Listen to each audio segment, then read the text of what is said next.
네, 안녕하세요 여러분들. 별별 한국사 연구소에서 담당하고 있는 김별쌤입니다. 지금 우리는 중등 세계사 담당하고 있습니다. 역사는 최태성. 네.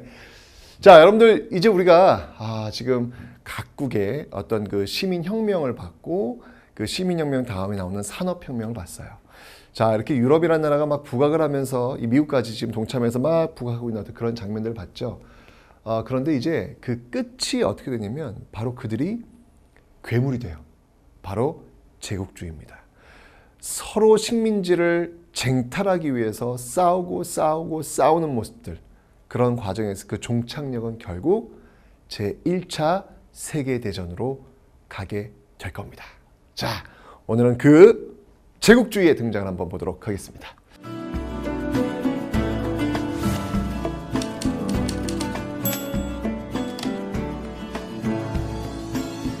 자, 제국주의 등장과 충돌입니다. 자, 자본주의가 고도로 발전하면서 시장 규모가 제한되었고 불황이 발생합니다. 이러면서 이 식민지 필요성이 증가가 된 것이죠. 이게 무슨 말이냐면 여러분들, 내가 자본가야. 물건을 많이 만들고 있어요. 물건 잘 팔려. 그래서 물건을 계속 많이 만들고 있어요. 자, 계속 많이 만들고 있는데 문제는 뭐냐면 경쟁을 해야 돼요. 나 혼자 파는 게 아니야. 옆에랑 경쟁을 해야 된다고요. 자, 경쟁을 해야 되는데 중요한 건 뭐냐면 값싸고 질 좋은 걸 많이 만들면, 대량으로 만들면 경쟁자를 이기겠죠. 근데 이 경쟁자가 만약에 돈이 별로 없어.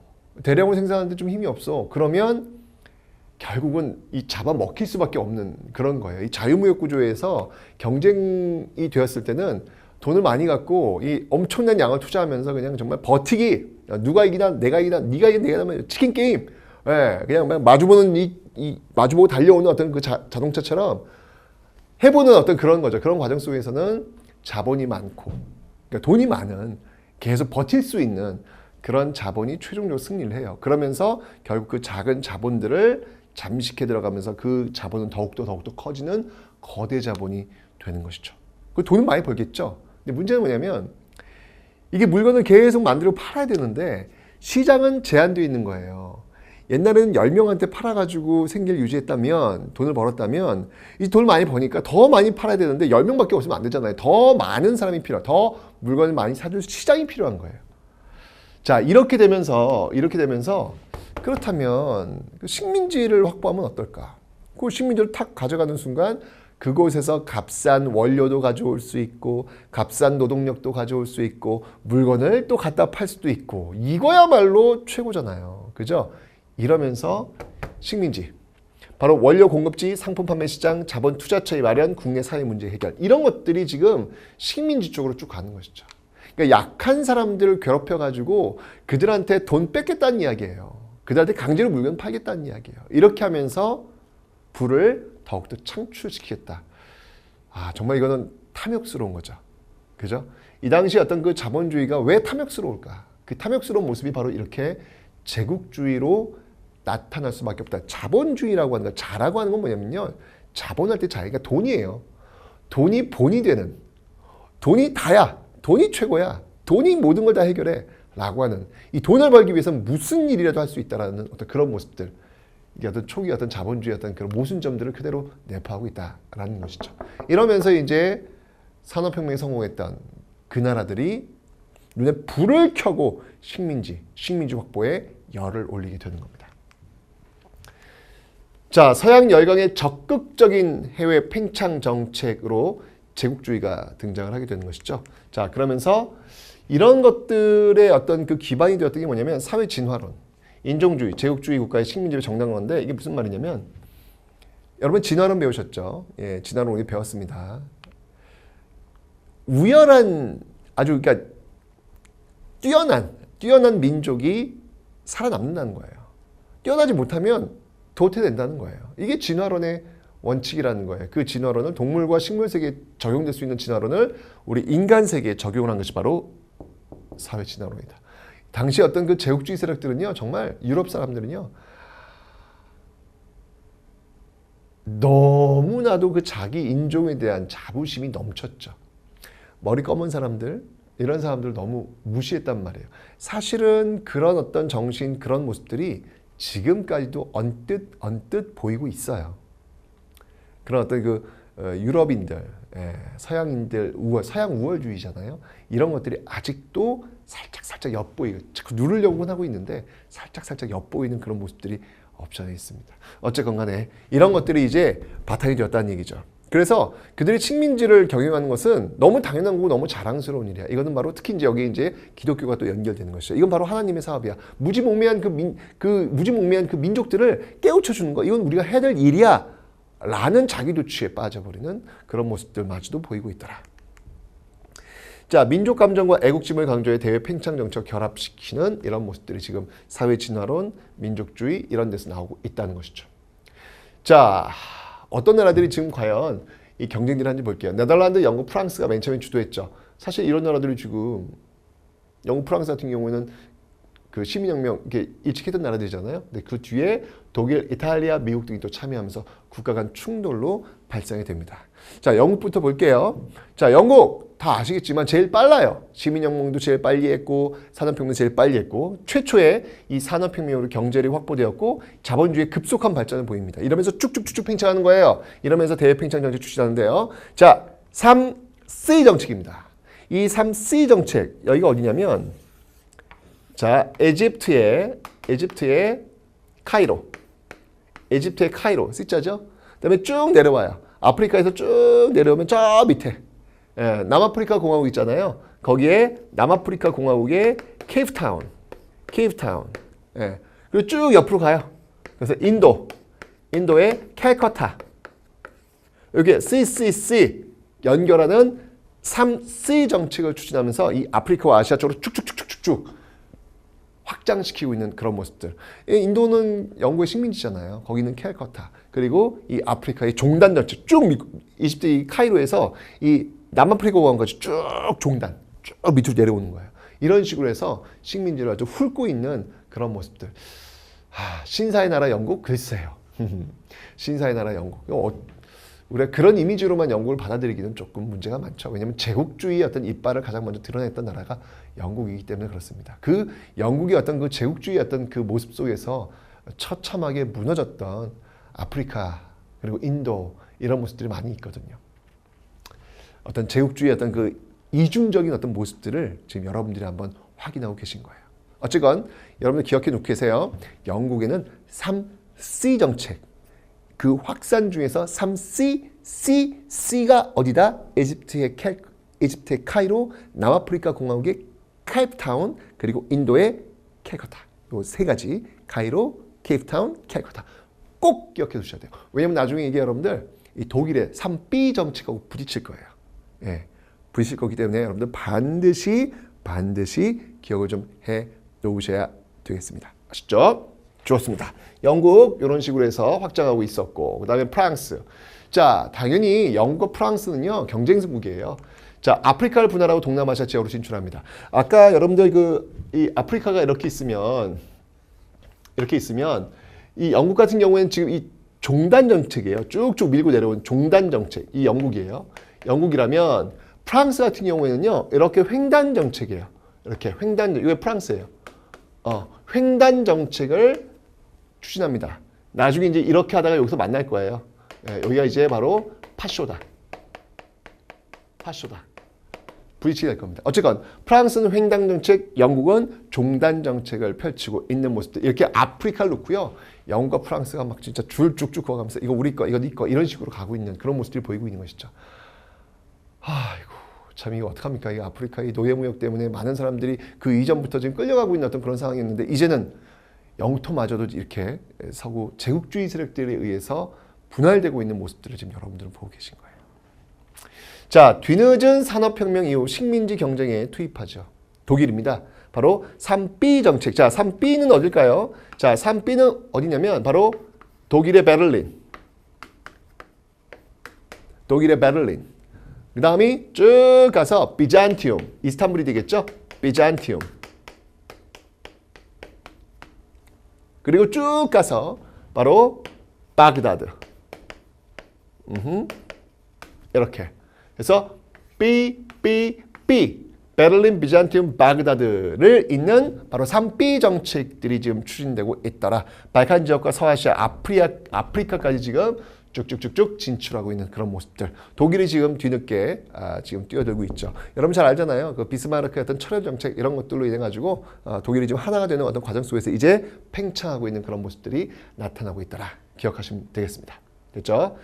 하여튼 여기서는 이제 독일은 3B 정책, 영국은 뭐다? 3C 정책. 그리고 아프리카에서 영국은 종단 정책이었고 프랑스는 횡단 정책이다. 요걸 여러분 꼭 기억하세요. 여기 시험에 나오는 거예요, 여러분들. 다시 한번. 이 열강들의 어떤 경쟁들 속에서 영국은 종단 정책, 아프리카 종단 정책, 그러면서 이어진 게 바로 3C 정책. 그죠? 에집트, 남아프리카 공화국, 그리고 인도까지 이어지고 있습니다. 3C 기억하시고요. 프랑스는 아프리카에서 횡단 정책을 추진하고 있다. 독일은 3B 정책, 베를린, 비잔티움, 바그다드로 이어지는 3B 정책을 이어가고 있다라고 하는 것을 기억해 놓으시면 되겠습니다. 그게 시험에 나오는 거예요. 핵심이었어요. 자, 이제 이 제국주의 열강들이 아시아 태평양 지역까지, 아프리카가 아니라 이제 아시아 태평양 지역까지 분할하게 되죠. 자, 아프리카뿐만 아니라 이제 아시아까지 옵니다. 자, 동인도 회사를 통해서 인도를 지배하죠. 19세기 후반 인도 여왕이 파견한 총독이 19세기 후반 인도입니다. 이 인도는요, 바로 여왕이 파견한 총독이 직접 인도를 통치하게 됩니다.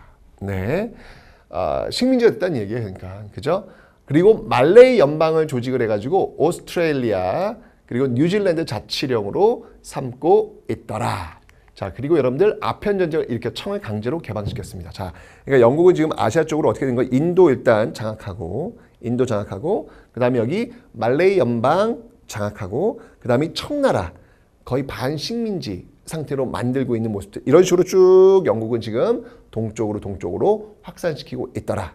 하여튼 영국의 식민지 여러분 떠올리시면 돼요. 인도, 그리고 말레이 연방, 그리고 청나라. 이렇게 이해하시면 되겠습니다. 청나라는 뭐 완전 식민지는 아니었고요. 자, 그 다음에 프랑스 볼게요. 이게 인도에서 이제 경쟁을 하다가 밀려나요. 인도는 이제 영국이 차지한다는 얘기죠. 영국에 의해서 인도에서 물러난 이후에 베트남, 캄보디아 등 인도 차이나 반도, 즉 여기 이제 인도와 여기 이제 중국이 있을 거 아니에요. 이 옆에 툭 튀어나온 데가 있잖아요. 여기. 예, 바로 베트남, 뭐 캄보디아 이런 데 여기를 이제 인도 차이나 반도라고 하는 거예요. 인도 차이나 반도. 그래서 그 인도 차이나 반도로 여기에 이제 프랑스가 또아리를 틀게 되는 것이죠. 여기는 인도는 지금 영국, 그리고 이제 차이나도 영국 이렇게 있으니까 그 사이에 있는 이 인도 차이나 반도를 이 프랑스가 또 이 장악해 들어가는 어떤 그런 모습들, 아주 꼼꼼하게 지금 제국주의 세력들이 자신들 어떤 식민지를 확보하고 있는 모습들을 지금 보고 계신 겁니다. 그래서 인도 차이나 연방을 수립하고 있더라라고 하는 거. 자, 네덜란드입니다. 이 포르투갈을 밀어내고 인도 항로를 차지하면서 이제 자와섬 이제 이쪽 이제 여러분들 자와섬은 이제 이렇게 섬이 이제 두 개 나오면 여기 요 자와섬이잖아요. 여기요. 그죠? 이 자와섬을 중심으로 해서 향료 무역을 독점하고 있는 나라가 바로 네덜란드였다. 그러면서 이제 인도네시아, 여기 이제 인도네시아잖아요. 그 인도네시아를 차지하는 모습들 여러분들 기억해 놓으시면 되겠습니다. 그러니까 이쪽 아래쪽은 지금 인도네시아가, 그죠? 요 아래쪽은 네덜란드가, 요 인도 차이나 반도는 프랑스가, 그 주변은 또 영국이. 아주 그냥 말 그대로 지금 땅 따먹기. 제국주의는 그런 거거든요. 그런 어떤 모습들을 지금 보이고 있다라는 겁니다. 근데 미국이 지금 남북전쟁하고 정신이 없었는데 남북전쟁이 끝나고 나면서 이제 서서히 자신들도 식민지 경쟁에 뛰어들게 됩니다. 에스파냐와의 전쟁에 승리하면서 이 쿠바와 필리핀 이쪽이잖아요. 지금 필리핀. 그죠? 또 이것도 미국이 또 가져가네요. 참. 야, 정말 아이고 이거 어떻게 대단하죠, 여러분들. 예, 세계가 정말 난리가 난 거예요. 이 욕심 많은 탐욕스러운 이 제국주의 열강 국가들에 의해서 지금 막 난도질 당하고 있는 그런 모습들을 지금 여러분들 보시고 계신 겁니다. 파나마 운하 장악했고요. 괌과 하와이를 통합하고 있습니다. 러시아 부동항이 여긴 추워요. 그러니까 어떻게든 여기 내려오려고 하는 거야. 그 부동항을 찾아 남하하면서 연해주 중앙아시아를 점령하죠. 자, 그리고 그러면서 이제 영국, 프랑스와 충돌하게 되는 그런 모습들을 보이게 될 겁니다. 자, 이러면서 이제 제국주의 열강들의 아프리카 분할 조금만 더 들어가 보도록 하죠. 자, 리빙스턴과 스탠리 등의 탐험가들이 이 아프리카 대륙이 알려져. 왜냐하면 이 아프리카 대륙 쪽으로는 이 유럽인들도 들어가기가 두려웠어요. 예, 미지의 세계야. 게다가 이제 말라리아. 들어가면 죽는다는 거 알고 있기 때문에 함부로 못 들어갔단 말이에요. 예, 그런데 이렇게 탐험가들이 들어가서 알아냈고, 그리고 또 이 말라리아 병을 또 예방할 수 있는 어떤 그런 치료제도 또 만들어내요. 예, 그러면서 이제 이런 것들을 이제 본격적으로 이제 시작하는 거죠. 그 회의를 바로 베를린 회의에서 합니다. 제국주의 열강이 아프리카 분할 원칙에 합의라는 거예요. 지네들이 뭔데? 그렇지 않습니까, 여러분들? 아니, 아프리카에 살고 있는 그 사람들이 있는데 자기들이 뭔데? 자기들이 이렇게 합의를 봐요. 무역기지와 선교사무소를 세운 나라가 그 땅을 차지한다. 허허. 야, 정말 이거는 정말 그 깃발 꽂으면 된다는 얘기잖아요. 그럼 우리 땅 이런 얘기잖아요. 그죠? 정말 이거는 마치 그 예전에 있었던 그 에스파니아 포르투갈의 어떤 그 탐험가들이 그죠? 바로 이 아메리카 지역하고 또 아프리카 지역에 가서 이제 이 깃발 꽂는 어떤 그런 모습들의 연장선상이 아닐까라는 그런 생각이 듭니다. 15세기 대항해 시대의 어떤 뒤를 이어서 바로 이렇게 제국주의 어떤 모습들로 19세기 우리에게 다가오는 것은 아닌가. 그러네요. 그 15세기 대항해가 바로 19세기 어떤 그 제국주의로 연결되는 어떤 그 모습들 여러분들이 지금 보고 계신 겁니다. 자, 아까 제가 말씀드렸죠. 영국의 3C 정책 어디라 그랬죠, 여러분들? 3C. 카이로, 이집트 카이로, 남아프리카 공화국의 케이프타운, 그리고 인도의 캘커타. 이 추진 과정 속에서 수에즈 운하를 매입했고요. 이집트 보호국화. 이집트를 그냥 보호국으로 만들어 버리는 거예요. 그러면서 남아프리카 연방 조직을 하고요. 바로 종단 정책 쭉 카이로, 케이프타운 좀 이어서 이제 캘커타까지 이렇게 연결을 시키고 있더라. 자, 그런데 프랑스는요. 바로 이 알제리를 거점으로 해가지고 횡단 정책. 아까 여러분들 영국은 종단이라고 제가 설명드렸어요. 종단. 그런데 프랑스는 횡단이에요. 횡단. 알제리에서 마다가스카르 섬까지 연결되는 그런 횡단 정책을 지금 펼쳐지고 있더라. 이런 나라들. 그러면서 이제 부딪히게 되겠죠. 벨기에는요. 광대한 고무 생산 지역인 콩고를 차지합니다. 그래서 여러분들 왜 요즘도 왜 그 고무나무에서 나오는 그 고무를 가지고 만든 침대 벨기에산이 뭐 최고다 뭐 이런 얘기를 많이 하잖아요. 이런 데서 또 이제 연결이 되는 겁니다. 예. 19세기 후반 이 독일과 이탈리아의 식민지 쟁탈전도 또 가담하는 모습들도 있더라라는 거 보시면 되고요. 드디어 이제 부딪히는 거예요. 바로 이게 바로 파쇼다 사건입니다. 1898년. 예, 우리나라에서는 대한제국이 출범한 그 다음 해가 되겠네요. 바로 이 파쇼다 사건. 영국의 종단 정책과 프랑스의 횡단 정책이 파쇼다에서 충돌을 하게 되는 것이죠. 결국 양보하면서 일단 위기는 모면했지만 점점 이게 그러니까 계속 소위 땅 따먹게 하는 거예요. 땅 따먹게 하는 과정 속에서 서로 부딪히게 되는 지점들이 이제 나타나기 시작하는 거야. 결국 그것은 이제 1차 세계대전으로 연결이 될 겁니다. 자, 그리고요. 모로코 사건도 있습니다. 바로 이건 또 독일과 프랑스. 독일과 프랑스가 또 이 모로코를 둘러싸고 대립하고 있는 모습들. 파쇼다 사건은 영국과 프랑스, 모로코는 독일과 프랑스. 이게 자꾸 겹치는 거예요. 자꾸 겹치는 거예요. 이런 어떤 모습들을 여러분들이 기억해 놓으시면 되겠습니다. 자, 그 결과 20세기 초 이 아프리카 보세요. 에티오피아와 라이베리아를 제외한 아프리카 모든 지역이 유럽 열강의 식민지가 되었다. 와, 그 넓은 아프리카 대륙이 몇 개 나라 빼고는요 다 열강의 식민지가 되었다라는 거. 정말 그 피해는 정말 너무나도 극심하지 않았을까. 그 이전에는 그 노예무역으로 사람들 다 아프리카 그 사람들 다 끌고 가서 아주 철저하게 노예로 활용하고 이제는 땅까지 빼앗아가는 어떤 그 제국주의 어떤 그런 모습들. 지금 아프리카가 저렇게 못 살고 있는 어떤 그런 모습들에 대해서 유럽 열강들은 분명히 책임을 갖고 있어야 될 것 같아요. 예. 정말 이 아프리카의 역사는 정말 눈물의 역사가 아닐까라는 어떤 그런 생각이 듭니다. 자, 이렇게 해서 여러분들 제국주의 어떤 그 탄생 배경 보셨죠, 여러분들? 네, 바로 그 산업혁명의 그 성공이 바로 이 자본의 어떤 팽창을 유도하게 되었고 그 팽창은 바로 제국주의 모습으로서 식민지를 탐하게 되는 그런 모습들. 그러면서 이 아프리카와 이 아시아 지역을 난도질하는 그런 모습들로 나타나고 있다라는 거 기억하시면 되겠습니다. 자, 여기 배운 내용들 어떤 내용인지 지금부터 보겠습니다.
자, 이렇게 해서 여러분들 제국주의의 출범과 그 다음에 그들이 펼쳤던 여러 식민지 지배 정책의 내용들에 대해서 한번 살펴봤습니다. 자, 이제 과연 이 아시아 지역은 또 어떤 모습으로 나타나게 될까요? 지금 이렇게 보면 알겠지만 지금 서세 동점이에요. 서양 세력이 점점 막 동쪽으로 그 제국주의 세력들이 밀려 들어오고 있습니다.